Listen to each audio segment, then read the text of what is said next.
The following talk was given at Mile High Church in Lakewood, Colorado. Please visit our website at milehighchurch.org.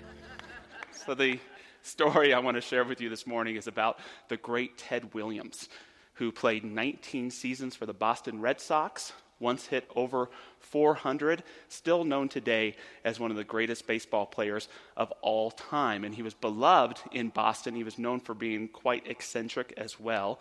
And he was loved except for one brief period in 1942. And in that year, America was entering World War II, and Williams became drafted. And he thought he'd be better off playing baseball than going to war. He thought the war was going to be won right away anyhow, so he applied for a deferment, and it was granted. And when the press got a hold of this, they let him have it. So the famous Ted Williams became the infamous Ted Williams. And on opening day that year, he approached the plate for his first at-bat to a crowd full of boos. Boo! And any athlete will tell you that to be booed on the opposition's field is one thing. It can give you a certain charge, but there's nothing worse than being put down by your own home crowd, right? And what did Williams do? Being the incredible baseball player that he is, he stepped up to the plate and he hit it right out of the park. Home run, and immediately all the boos turned to cheers. The zero became a hero once again. And I will tell you that Williams went on to serve his country proudly and with distinction in World War II and the Korean War. But what I really want to tell you is something that happened after the game. There was a reporter who was asking Williams some questions, and he said, "Ted, how did it feel to have the whole crowd cheer for you the way that they did?" And Williams' reply was, "It wasn't the whole crowd. There were two people out and left and one out and right. I could hear them. I could hear them." How about that? To hear thousands of people cheering, uplifting you, enjoying you, and yet to really hear the ones that are still booing and putting you down. Can any of us relate to that? I know that there may not be a lot of professional athletes in the room, but I would argue that we all have an audience. We all have a crowd. And hopefully, for most of us, your crowd is filled with people who love and support you, who are there for you, whether you hit a home run or you strike out, who love you no matter what.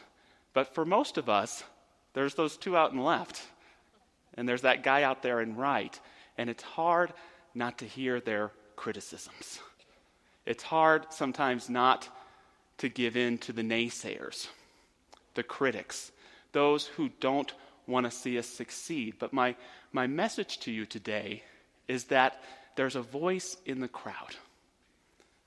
There's a voice for you that is a voice of love, a voice of encouragement, a voice of joy, a voice that may include the chorus of everyone that's ever loved you in your life, a voice that is there to uplift you. But it's up to us to listen to it. If we listen deeply enough, we will learn that there is always as well a sacred voice. Ernest Holmes, our founder, was so gifted at sharing that voice of the divine, that sacred voice.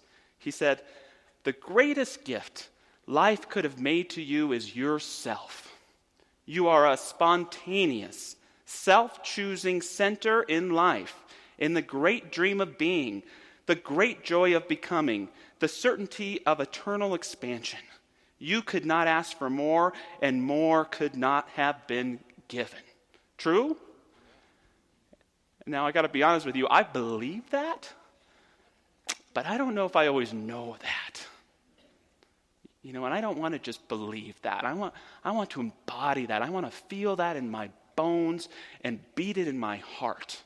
I want to really know that truth about myself. But if I want to get there, I have to listen. I have to discern between that divine voice in my life and the voice of the critics and when not to listen to it. I have to ask myself, am I listening to the voice that tells me that I'm a child of God, or the voice that tells me that my butt looks big in these pants?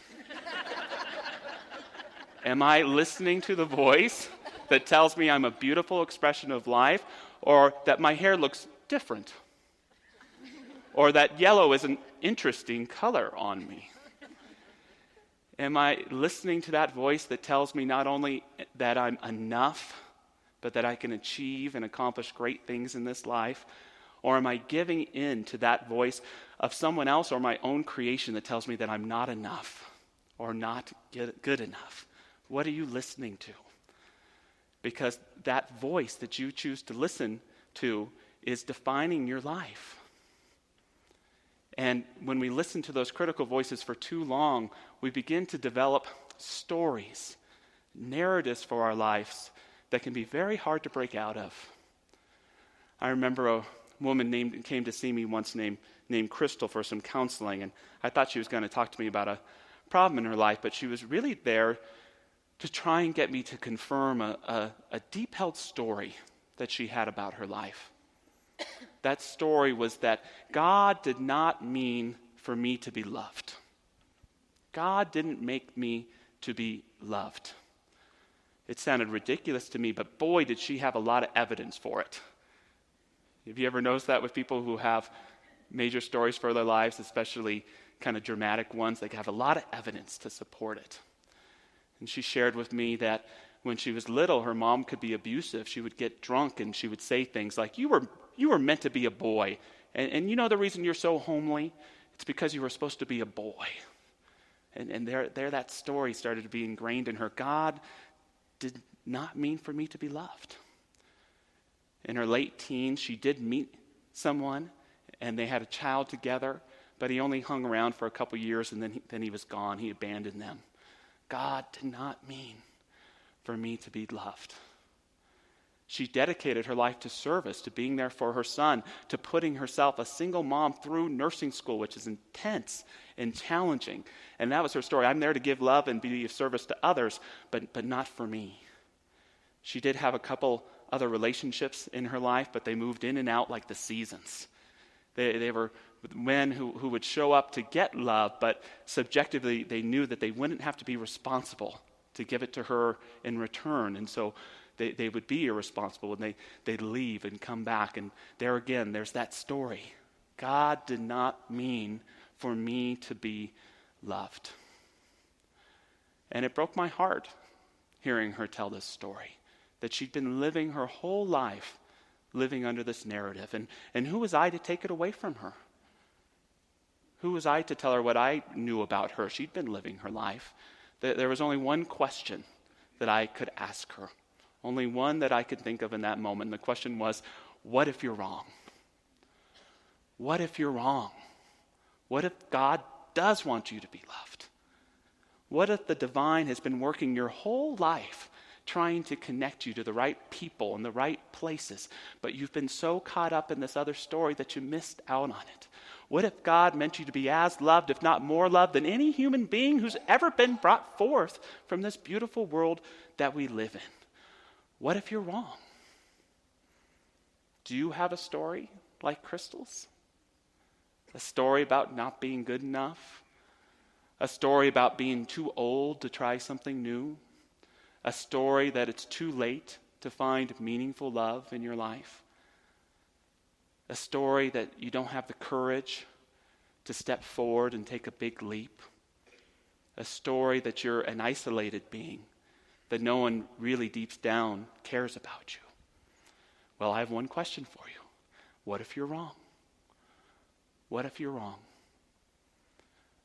When we can learn to get past the voice of not enoughness, the voice of those few in the crowd that put us down, we can begin to open up to hearing a grander voice, a voice that tells us a higher story, a greater truth about who we are, that helps connect us to our passion in life and to where the world is longing for it most. I love the following words from Frederick Buechner about purpose. He says, "The place God calls you to is the place where your deep gladness and the world's deep hunger meet." Isn't that beautiful? Simple? The place God calls you to is the place where your deep gladness and the world's deep hunger meet. He gives a mathematical explanation of it. He says, by and large, a good rule for finding out is this. The kind of work God usually calls you to is the kind of work, A, that you need most to do, and B, that the world needs to have done. If you really get a kick out of your work, you've presumably met requirement A, but if your work is writing deodorant commercials, the chances are you've missed requirement B. On the other hand, if your work is being a doctor in a leper colony, you've probably met requirement B. But if most of the time you're bored and depressed by it, the chances are you have not only bypassed A, but probably aren't helping your patients much either. Your deep gladness, meeting with the world's hunger. But how do we know what our deep gladness is if we're listening to unworthy voices? How can we hear what the world is hungry for when we only listen to the despairing judgments about it and some of its inhabitants? We've got to listen. And when we hear that sacred voice, then we can embody it. Then we can live it fully in our lives. How do we listen and find that deep gladness? It's challenging. I've got to be honest with you. I remember every bad thing anyone's ever said to me about me. Maybe some other minister can get up here and tell you how to get rid of that. But for me, it's all right there. I can still feel it just like it's happening right now. I can get caught up in it, that critic's voice. Even as a minister, I have to admit that it's happened in the past where I've given a sermon and people are saying goodbye out on the line, and 99 of them say, that was so wonderful, that was great. But then there's that one that has a comment about my socks or something. And what do? I go home and I shut out all those voices of good, and I procrastinate about that one criticism. So I've allowed those voices in different ways to guide me down the wrong path in my life, to cause me to be blind to the deep gladness of my being. Now, I do want to point out that there's a role in life for critics. I don't want to put all critics down, and some critics have good points. Maybe my butt does look big in those pants. Maybe my talk does need a little work. Maybe yellow isn't my color, but I have two rules for receiving criticism. The first is it safe? Are they telling me in a way and in a safe place? Are they telling me with a megaphone in a room full of people? Are they writing it on my Facebook wall? Then no, I'm not receiving that. Are they saying, do you have some time to talk? Sure. Then I want to hear it.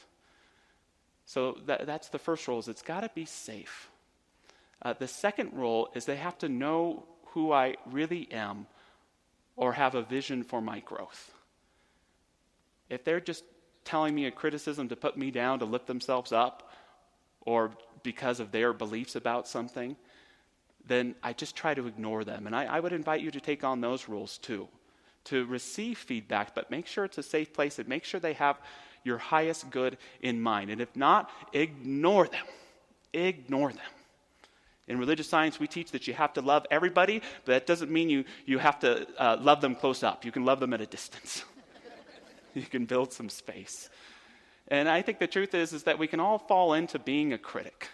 And I invite you to ask yourself, do I spend more time uplifting others, uplifting life around me, or am I putting them down? Am I a naysayer in life, or am I a cheerleader for the good in life? Be a cheerleader. We can all fall into criticism. I love a story that Fred Rogers tells, Mr. Rogers. He talks about going to a sermon one time, and Rogers happened to be a minister, and he sat down, and he was watching the sermon being given by the minister, and he thought to himself, this is the worst sermon I've ever heard. This is terrible. That's a bad Mr. Rogers voice, I know. But his notes aren't together properly. He's not clear. He keeps referring to his behind and telling baseball stories. Wait, that's a different sermon. He's just not on. And there's Mr. Rogers being grumpy in church. And the minister wraps up, and there's a woman next to Rogers, and she turns to him, and she's just beaming. And she said, "He said just what I needed to hear." And I love that. You know, that's the number one rule of ministers: speak to one person and hope everyone thinks it's them. You know. But for Rogers, it was a message. You know, he was the lesser of those two people in that moment. He was there bringing an energy of criticism and judgment, and here was this woman bringing this energy of upliftment. And so are you bringing an energy and a voice of judgment into your life, or are you open up to hearing the sacred in your life, that voice? Now, obviously, if I had spent my whole life listening to critics, I wouldn't be here speaking with you today. The great blessing of my life is people knowing and reminding me of the truth of who I am. All of my success, to me, really isn't because of talent or commitment. It's because I listened. It's because there were wonderful people around me that told me who I really was and who I could really be. And I learned, even though I've never gotten rid of those voices, I've learned that in a tough situation, in a moment of stress or of panic, to stop and ask myself and say, what voice am I listening to right now? The one that tells me of my smallness, the one that is afraid of my achievement, or that voice that knows the truth of who I am and who I can be? So that next time you're in a stressful moment, ask yourself, what voice am I listening to? Because I have more faith than anything, because I have seen it and heard it through the voice of so many people who've loved me, that there is a voice for good in this world, that there is a voice for good for your heart, that there is a voice for good for your significance and meaning. It's that deep gladness that Buechner was talking about it. And when you listen to it, it leads you to help serve this world and do great things. One more baseball story, if you don't mind. It's the story of Dallas Braden, who in 2010 pitched the 19th perfect game in Major League history. So baseball's been going on for over 100 years. There's only been 19 at that time, I think it's 23 now, perfect games that have ever been pitched. And that's a no-hitter plus no walks and not beaning anybody with the ball. And it was an interesting story because Braden was a good pitcher, but he wasn't known to be an exceptional pitcher. It was a big surprise. If anything, he was known for having a bad attitude on and off the field. Braden grew up in a tough neighborhood in Stockton, California. And there he was raised by his single mom. And they had to struggle to eat. They had to struggle to get by. And playing Little League Baseball was the sanctuary for him. It was the safe space where he could focus and forget about the troubles at home and at school. And he began to achieve. But when he became a teenager, his mom got sick. She developed cancer and she passed away. And so he dug himself into this game of baseball even more. His grandma took him in and started to take care of him. And he became a big league pitcher. And on this particular day, things were just flowing. He recalls looking out to his grandma, who was in the crowd that day, making eye contact with her before the 9th inning. And then he got those 1, 2, 3 outs, and he just broke down in tears, and his grandma came out, and she embraced him, and she held the necklace around his neck that was a symbol of his mother. And you're watching this, and you're wondering, what happened? Was this just an anomaly? Was he just really on that day? How did he perform this miraculous moment? And I don't know the exact answer, but I know one clue about that voice that he was listening to, because the game was thrown on May 9th, 2010, Mother's Day. Mother's Day. We have that opportunity, even in the sea of boos and cheers and whatever it is, to tune in to that one voice, a voice of the divine within us, which again may take on the voice of every person that ever loved you, that may take on the voice of every good influence or hero you've had in your life. That voice is always there. It's always available to you and to I. Are you listening? Are you listening? When we listen to that voice, not only do we discover our deep gladness and how to be it in our lives, but we can begin to hear what the world is hungry for, too.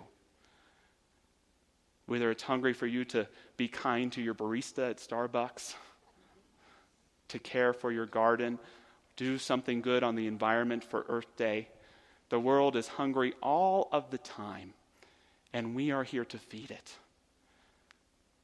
One of the most ridiculous myths to me that we can fall into is this idea that we've come into the world from a place other than the world.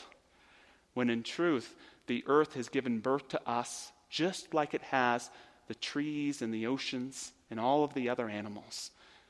And believe me, it did not give birth to us so that we could destroy it, so that we could treat it unkindly, or especially treat its creation of us human beings with indignity and cruelty. The world gave birth to you because you have something that it needs. Not only the ability to bring virtue and vision and love, but also an ability to give this world a voice, to give it words, to give it a profound and deeper knowing, to get in touch with that deep gladness and to be willing to be it in any given moment. The most wonderful opportunities will come forward for you to help feed this world, to give it what it needs. I love something the philosopher Jean Houston said. She said, "We can no longer afford to become overwhelmed by all the changes going on in the world around us. We have outgrown the small story of our lives and the small selves to which so many have confined themselves. It is time to acknowledge that the universe resides within us. It is time to embrace higher ways of being for a new era. It is time to move through life motivated not by guilt or obligation, but by gratitude and an abiding zest for doing the things that are called forth by living out our higher purpose." Give yourself some time this week. Give yourself a moment in the prayer that we're about to do today, just to listen. On the surface, there may be voices of have-to-dos, of negative experiences or criticisms or whatever's. But just keep listening. And within you, if you're ready, if you're open, you will feel and hear that reservoir of divine truth, that chorus that has been sung since primordial time and continues through the ages. That voice that speaks not just in words, but as a divine love, as a sacred feeling, as an inspirational presence. Know that this is not only the voice of a holy presence, but it is your true being, your true fire, your true passion, your true hunger.